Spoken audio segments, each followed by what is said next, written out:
A música, basicamente, para mim, é a maneira que eu tenho de me comunicar, é onde eu me sinto mais seguro, onde me sinto mais feliz e é onde eu consigo, externalizar mais tudo que eu sou como pessoa. Eh, Foi basicamente a minha linguagem, foi a linguagem que eu escolhi para me comunicar, fora a fala, né. A música é a arte da comunicação, não é, embora ela tenha um lado científico, ela é uma linguagem, né, então é a minha linguagem principal. A música inicialmente foi o meu suporte, né, é onde eu minha melhor amiga, foi minha terapia, foi minha diversão, e foi meu estudo também. Então, ela basicamente entrou na minha vida muito cedo, aos 11 anos, e ela depois ela se tornou meu sustento também, porque eu comecei a trabalhar muito cedo com eu comecei a viver de música no finalzinho dos 16 anos. Então, assim, tudo que eu tenho na vida, eu devo à música. Então tudo que eu faço como músico, como produtor, eu miro a música como se fosse um Deus que me guia, então nunca vai ser por causa de um motivo, eh, comercial, de marketing ou mesmo de vaidade, ela exerce uma função muito espiritual dentro da minha vida.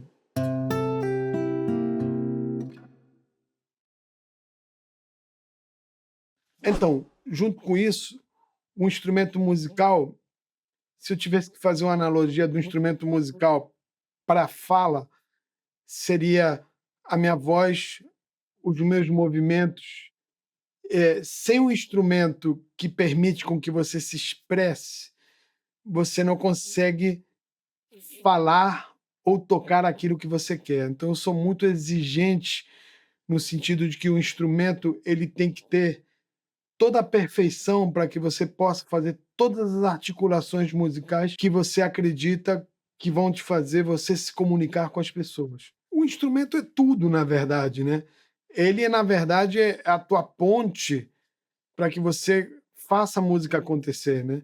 Então, o instrumento é o teu companheiro, é aquele que você vai por todos os motivos do mundo. Quando você está chateado, você pega um instrumento para você poder fluir mais. Quando você está com vontade de colocar alguma ideia em prática, é com o instrumento que você vai fazer isso, né? Ele é como se fosse o caminho para você realizar a música.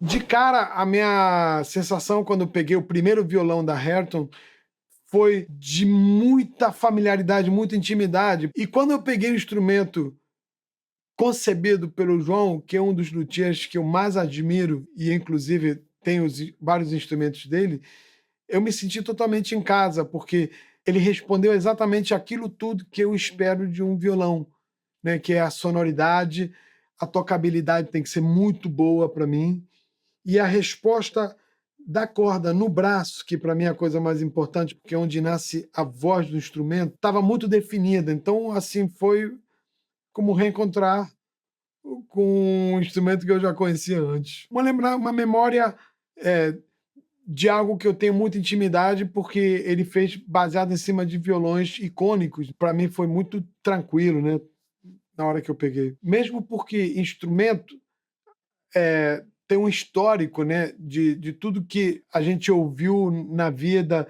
e como que esses instrumentos eles se identificaram com a música que a gente gosta, né? Então, foi amor à primeira vista mesmo.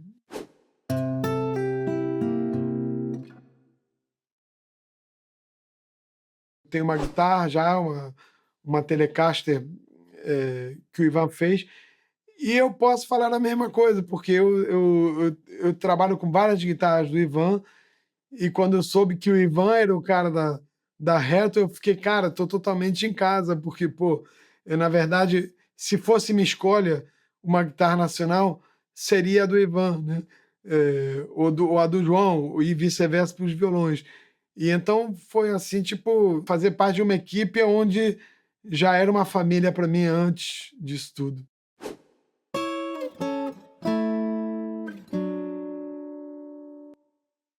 Para mim, a qualidade do instrumento é fundamental, porque O que acontece? Eu acho que a missão do músico é minimizar as dificuldades na hora que você está fazendo música. E isso, um bom instrumento, permite com que você passe por cima de qualquer necessidade técnica ou motora ou de sonoridade também, né? E eu encontrei essa confiança nos instrumentos da Hampton de cara, né? Porque são instrumentos que você sabe que você pode, além de que você vai tocar qualquer tipo de música com eles, você tem certeza de que você está partindo de um nível muito grande de construção técnica, né?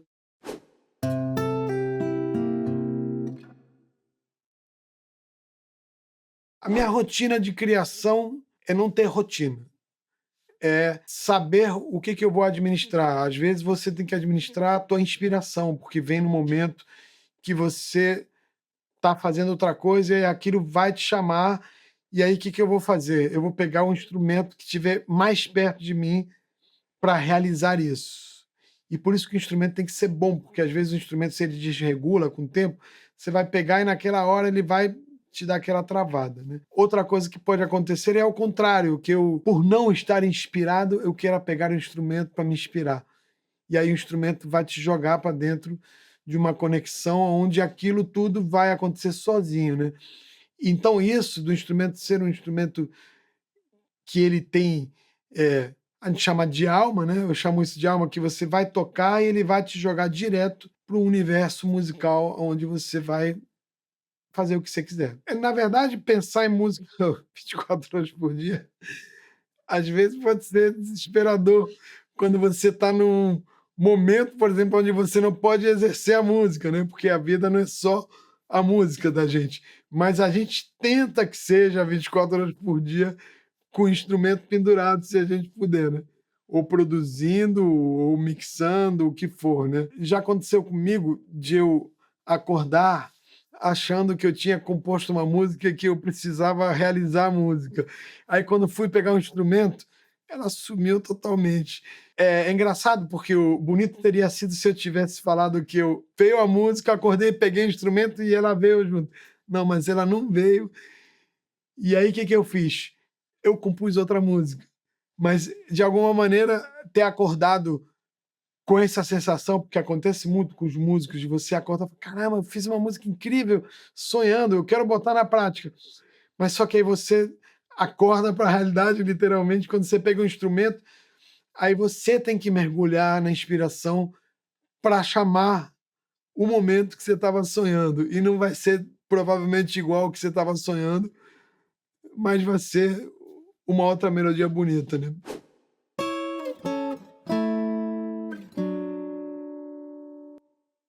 Eu acho que a primeira coisa que você tem que assumir para você trabalhar com a música dessa maneira é que você tem que ser espontâneo, você não pode se cobrar muito. Quando você vai tocar, quando você vai fazer música, você vai dar aquilo que você tem dentro de você.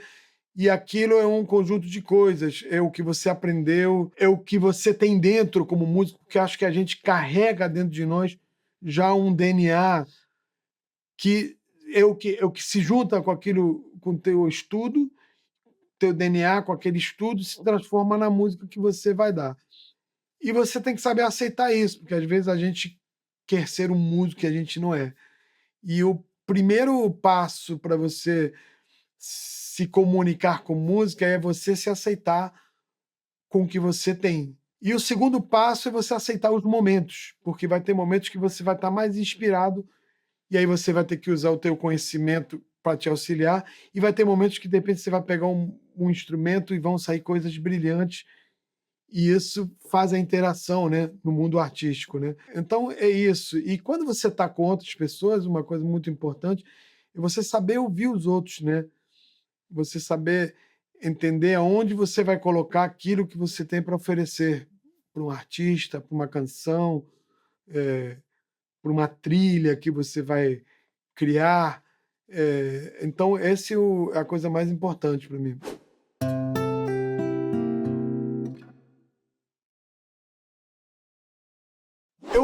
Eu cuido com muito amor, mas eu não coloco um instrumento dentro de uma caixa intocável que é não, cuidado, aí vai arranhar, porque se eu fizer isso, ele vai virar um objeto. Então, para mim, o instrumento é como se fosse eu, minha roupa, eu vou cuidar com o maior amor possível, mas eu vou jogar ele para o mundo. Então, por exemplo, eu não deixo de levar o instrumento, porque ele é um instrumento. Outro dia um cara falou: pô, mas você está trazendo uma guitarra dessa aqui para tocar no centro da cidade, porque o Rio é muito perigoso. Eu falei: claro, os momentos que eu tenho para fazer música são esses, e eu vou levar meus instrumentos para os lugares que eu for tocar, seja eles quais forem os lugares, e porque senão você, se você cuidar demais, você não deixa ele viver também com você, né? E você vai perder a intimidade com eles, né? Então a intimidade é muito importante para você evoluir com esse instrumento. Você pode tocar muito bem, mas se você não tiver intimidade com aquele instrumento, você vai render menos, né? Então eu jogo os instrumentos comigo para a vida, e eles vão comigo para cá, para lá. Eh, Detesto despachar instrumento em avião, basicamente no despacho, só quando são turnês grandes com cases bem que protegem bastante, e eles vão comigo. Provavelmente, se eu estiver no quarto de hotel, eu vou pegar, vou ficar tocando, daqui a pouco vou dar uma dormida, ele vai ficar ali do meu lado, nada de não passar flanelinha e não sei o quê. Eu faço isso periodicamente para tirar o atraso, mas eu gosto deles vivendo.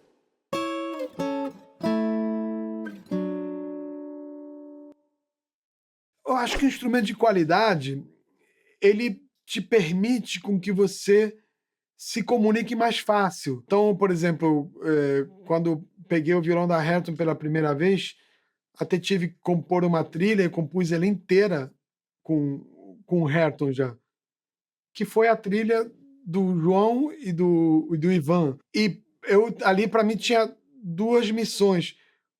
Uma, porque estavam falando dela no próprio vídeo, estava se falando dos dois caras que criaram esses instrumentos. Quando microfonei o violão e eu saí trabalhando, assim, de cara eu vi, nossa, esse instrumento vai longe, porque eh, ele estava representando aquilo tudo que eles estavam falando.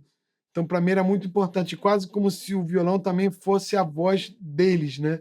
Eu me senti nessa obrigação porque ele é o próprio instrumento que eles criaram. E quando você tem um instrumento bom, o que acontece é o seguinte: você não olha para trás, é como se fosse um carro que está sempre indo para frente. Então você vai nos estágios musicais que te permitem você se inspirar muito mais fácil, né? Porque a tocabilidade é importante, é muito importante como o instrumento ressoa dentro de cada nota que você está dando, as notas têm que respirar. E, claro, coisas básicas como afinação também, né? Que afinação é algo básico, né? A gente já espera que o violão vai ser afinado, né? Mas principalmente a sonoridade e a tocabilidade, né?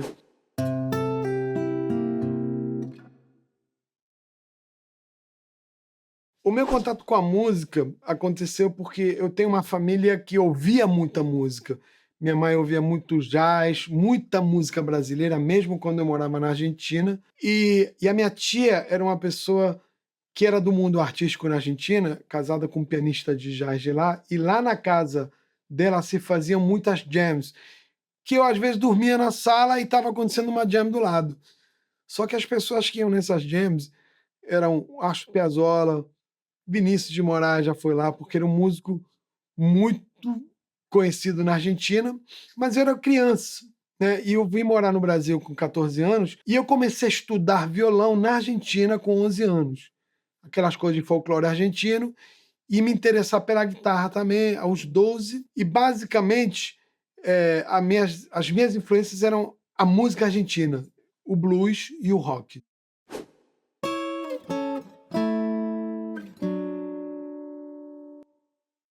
Quando eu vim morar no Brasil, eu fiquei praticamente seduzido por um universo gigante de música brasileira, que era assim como se tivesse aberto uma porta para um mundo novo, né? Muito musical, né? Porque a música brasileira é uma das maiores músicas do planeta, né? E a partir dali eu comecei a trabalhar com 17 anos, em 1980, mais ou menos, e meu primeiro trabalho foi com um cara chamado Johnny Alf. Eu trabalhei um ano tocando com ele, e foi a maior faculdade que eu tive, né. A partir dali, eu passei um período trabalhando na noite, toquei em várias bandas de rock, fui um dos guitarristas do Kid Abelha, saí do Kid Abelha, trabalhei com o Rich, com o Lobão, com o Cazuza, e depois de um certo tempo comecei a gravar muito. Gravei o disco Virgem, da Marina Lima, gravei vários álbuns, de artistas que estavam começando, e eu fiz, a partir desse momento, um pulo para MPB. Fui tocar com a Gal Costa, depois eu toquei com o Ivan Lins, e aí eu toquei com o Djavan, Flávio Venturini, e enfim. E segui todo esse caminho meio da música pop com a MPB, né. E depois eu comecei a produzir muito, e aí como produtor comecei a gravar menos guitarra, até por opção, mas a trabalhar com um monte de guitarristas. Então quando você trabalha como produtor com um monte de guitarristas, inclusive fora do Brasil, você aprende muito, né, você aprende como o outro faria, né. Então essa é basicamente foi a minha escola, né, e o meu minha introdução à música, né. E eu acho que eu tive muita sorte, né.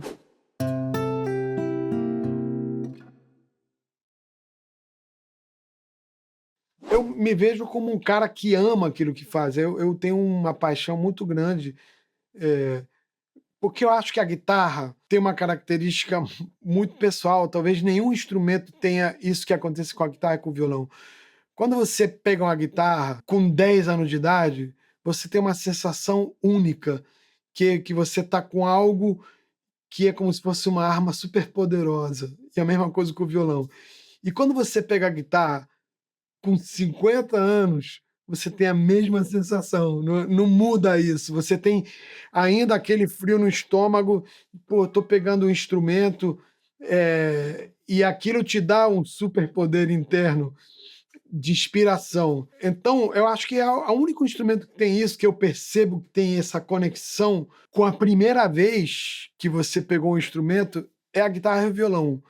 Então, eu me sinto um cara muito, assim, privilegiado, né, de poder ter passado esse tempo todo tocando guitarra, e eu, cada vez que pego a guitarra, eu pego com a mesma vontade que eu pegava quando tinha 10 anos de idade. Exatamente. O Recorde do Infinito é boa essa frase. Mas é isso mesmo, você pega, e por isso que o guitarrista é um cara tão apaixonado, né. Eu já vi algumas discussões agora nos últimos anos: "Ah, a guitarra vai acabar, a guitarra parou de vender, a guitarra isso, a guitarra", nunca vai acabar, porque só basta o cara pegar a guitarra, ligar a guitarra, que provavelmente ele nunca mais vai querer soltar o instrumento, isso é batata, né. Mesmo que ele não se dedique a isso, né. E outra coisa muito importante, eu vi muitos amigos meus que pararam de tocar, que quando voltaram a tocar, eles renasceram. Se pararam com 30 anos, porque tinham que trabalhar e não estavam vivendo de música, aí voltaram a tocar com 40, 45 anos, como se estivessem se reencontrando como pessoa. Então, a guitarra e o violão têm essa mágica, né. Então eu sou um cara, assim, me sinto muito feliz de estar com 60 anos fazendo isso igual como quando eu era adolescente.